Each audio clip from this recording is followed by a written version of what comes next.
네, 미국 보잉 737 여객기가 5,000m 상공에서 동체 옆면에 구멍이 뚫렸습니다. 이 비상 착륙하면서 다행히 인명 피해는 발생하지 않았지만 세계 각국이 보잉 737 맥스 기종의 운항을 중단하고 나섰는데요.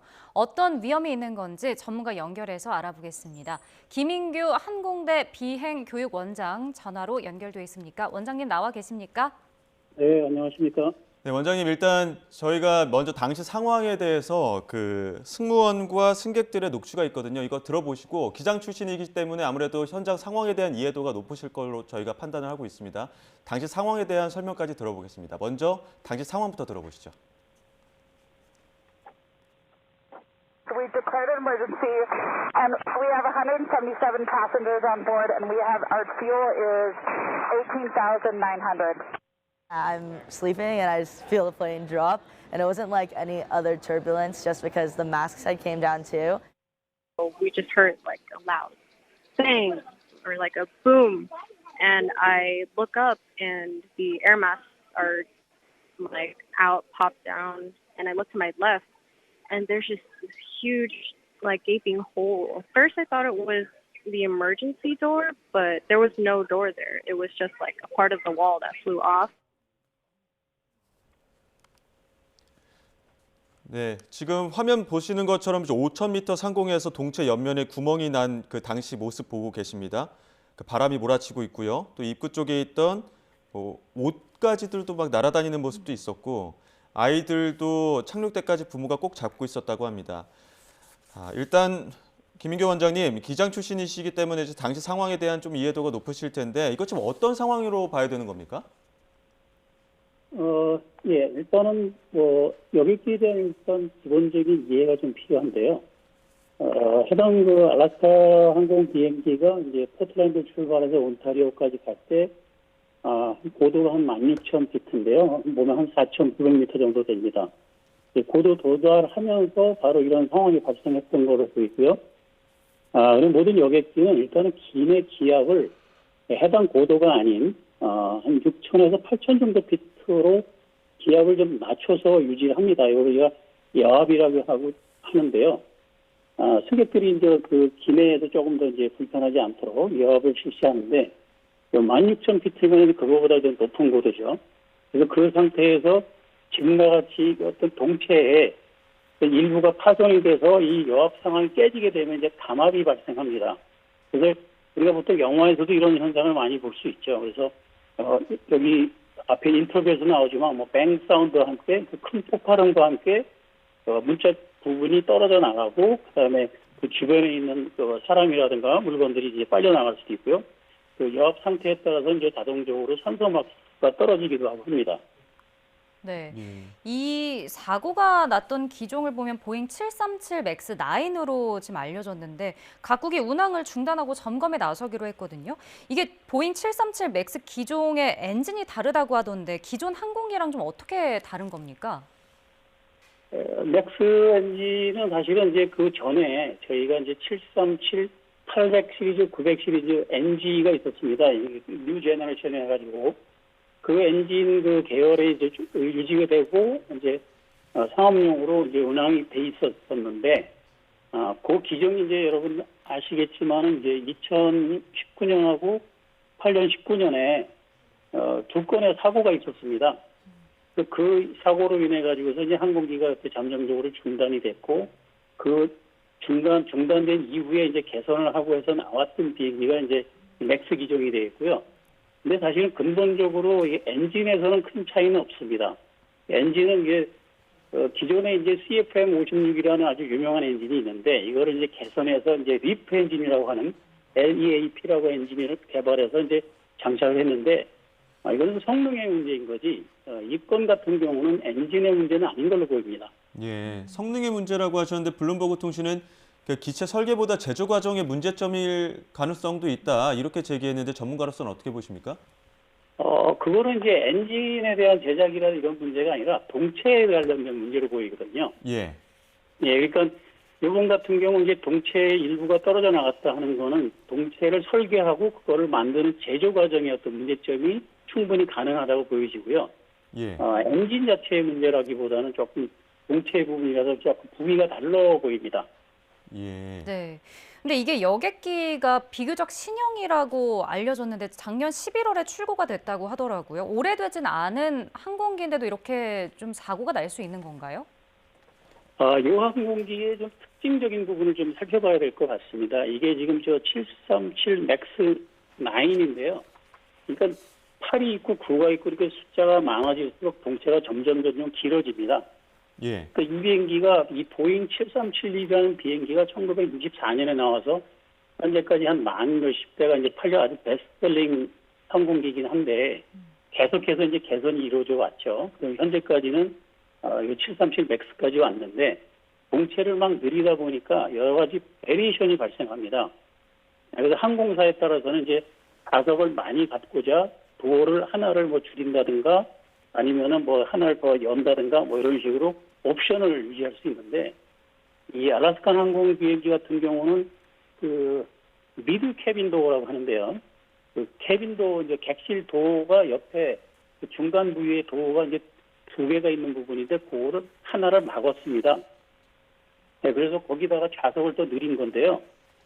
실제로 사고 난 사진을 보게 되면은 흘려 나갔지만 그 동체 형상이 그대로 남아 있지 않습니까? 예. 그래서 거기를 동체 자리는 도어 자리는 있는데 거기다가 표피를 그냥 스킨을 발라버린 거죠. 아. 그래서 예 그런 부분이 일반적인 다른 표피부보다는 조금 약해질 수 있는 부분이어서 보강이 따라야 되는데 그런 보강 작업이라든가 그런 그 다시 설계하고 개조 과정을 다 봐야 되는 부분인데 그거는 아마 이제 조사 과정에서 밝혀질 거로 보입니다. 예. 그러니까 저희가 보기에는 갑자기 그 항공기, 그러니까 여객기에 문자에 갑자기 파손이 된다는 게 쉽게 이해가 되지 않는 부분이거든요. 그러다 보니까 그렇죠. 지금 예. 그 원장님 말씀하신 거는 일단 제조 설계는 제대로 돼 있다고 하더라도 그 어떻게 보면 좌석을 무리하게 늘리는 과정에서 사고 요인을 좀 불필요하게 키웠다 이렇게 볼 수 있는 겁니까? 뭐 무리하게라고 볼 수는 없는데요. 예. 그거는 이제 항공사가 이제 내가 좌석을 많이 하겠다 아니면 적게 하겠다. 아, 그 옵션으로 붙는 겁니까? 옵션입니다. 예, 예. 옵션인데 문제는 이 미드 캐빈 도어라고 하는 요 위치에 있는 도어를 내가 요거를 도어로 사용하겠는가 아니면은 요걸 막아버리겠는가 하는 게 그 항공사가 취한 옵션인데 예. 이 알래스칸 항공은 그걸 이제 막아버린 거고요.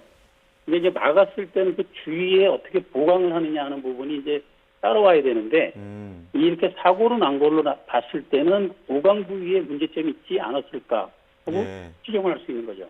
네. 그 앞서 설명을 해주셨는데 2018년하고 2019년에 이제 두 차례 항공 그 추락 사고가 있었는데 당시에는 어떤 점이 문제가 됐었나요?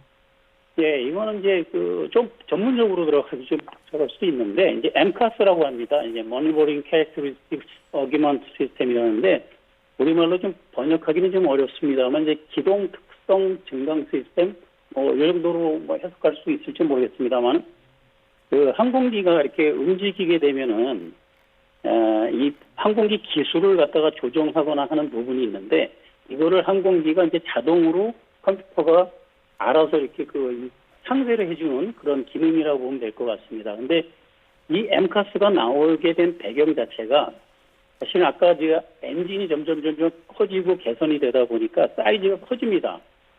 그럼 혹시 비행기 사진을 보셨는지 모르지만 737은 엔진 아래에 두 개의 엔진이 달려 있는데요. 항공기 날개 아래에.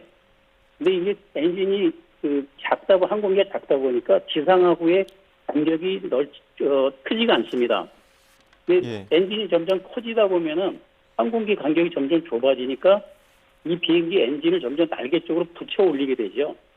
예. 그렇게 되면 항공기에 발생하는 추력선이 변하게 됩니다. 그래서 이런 거를 컴퓨터가 좀 조절을 할 수 있도록 해서 MCAS라는 시스템을 이제 도입을 한 건데 이런 새로운 시스템을 도입하면서 보잉에서 항공사에 충분한 어떤 그런 사전 훈련이라든가 이런 부분은 조금 제공을 못한 부분이 있었습니다. 그래서 그 18년에 발생했던 그 라이언에어라든가 19년에 발생했던 그 에티오피아 항공 이 두 케이스가 다 조종사들이 익숙지 않은 시스템을 적절히 대응하지 못하면서 발생했던 사고가 되겠습니다. 이거는 그래서 항공기 컨트롤 부분이기 때문에 지금의 이런 발생했던 동체 부분하고는 전혀 다른 시스템입니다. 예. 이번에 그 737 맥스 9 같은 경우에는 튀르키예도 그렇고 유럽도 그렇고 일제히 다시 한번 점검하라 이런 지시사항이 내려간 걸로 알고 있는데 우리나라는 그 737 맥스 9은 아니지만 맥스 8 항공기가 지금 운항을 하고 있지 않습니까? 문제점은 없겠습니까? 일단은 기본적으로는 이제 그 문제가 된 도어 부분이 맥스 8에는 없습니다. 예. 네, 그렇기 때문에 이제 맥스 9에서 그런 옵션을 취할 수 있는 부분이라서 지금 맥스 8의 경우는 아마 이 동일한 문제는 발생하지 않을 걸로 일단은 저는 추정할 수 있을 것 같고요. 예. 일단 기본적으로 그 도어 전체에 만약에 문제가 있다면 그거는 이런 맥스 시리즈뿐만 아니라 전 737 기종을 다 들여다봐야 될 문제까지 생기죠. 예. 네. 이때 사고 났던 당시에 뭐 바뀐 항공기에 대한 조종사 별도의 운항 연습이 필요했는데 뭐 연습 없이 투입하는 걸 이제 관계 당국이 용인했다 이렇게 드러났었습니다. 일단 당시 조사 내용부터 좀 들어보겠습니다. There were 149 passengers and 8 crew on board. The pilot mentioned that he had difficulty and he wants to return.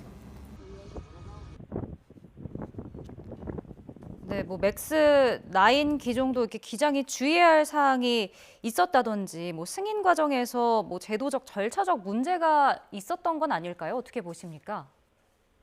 글쎄요, 저희가 이제 뭐 맥스 9을 직접 운영하는 것도 아니고 이제 새로 말 그대로 이제 취항한 지 얼마 안 되는 기종이기 때문에 아마 국내에 있는 그 항공사들이 지금 한 대한항공 포함해서 한 14대 정도가 지금 도입돼서 운영하는 걸로 지금 알고 있는데요. 아직은 뭐 그런 설계상이라든가 그런 부분까지는 드러났다고 보기는 좀 어렵고요. 사실은 이제 맥스 9에서 처음 이런 부분이 나온 거라서 국내에는 한번 좀 일단은 검토할 필요는 있겠지만 항공기를 뭐 세운다든가 그럴 필요까지는 아직은 없어 보입니다. 예. 지금 앞서 말씀하신 것처럼 이제 우리나라 같은 경우는 맥스 8 기종만 지금 항공기가 운영이 되고 있기 때문에 갑자기 구멍이 뚫리거나 이런 거에 대해서는 우려할 필요가 없다 이런 말씀 해주셨습니다. 그럼에도 불구하고 항공기 사고가 한 번 나면은 굉장히 큰 대형 사고기도 하고 종종 항공기 사고에 대한 어떤 불안감들이 높아지기 때문에 이러한 항공기 사고 재발 방지 대책이라고 해야 될까요? 안전한 항공기 운용 대책이라고 한다면 어떤 것들이 있을까요? 뭐 꼭 요 경우에만 해당되는 건 아닌데, 근데 그쵸? 이제 이번 케이스에 저희가 특히 눈여겨볼 부분은 있는데요. 그 좌석에 그 뚫려나간 그 부분에 바로 옆에 있는 좌석에 아니면 근처에 있는 승객들이 그나마 안전하게 그래도 빨려나가지 않았던 부분에는 안전벨트를 매고 있던 부분이 있습니다. 예. 예, 그래서 저희가 제가 이제 뭐 재직 중에도 항상 강조했던 부분이긴 한데, 예를 들어서 공중에서 갑자기 이 난류를 만난다든가 아니면 이것처럼 아주 그냥 동체가 갑자기 빠져나간다든가 이런 경우에는 반드시 좌석 벨트를 매고 있으면은 목숨은 건질 수 있다.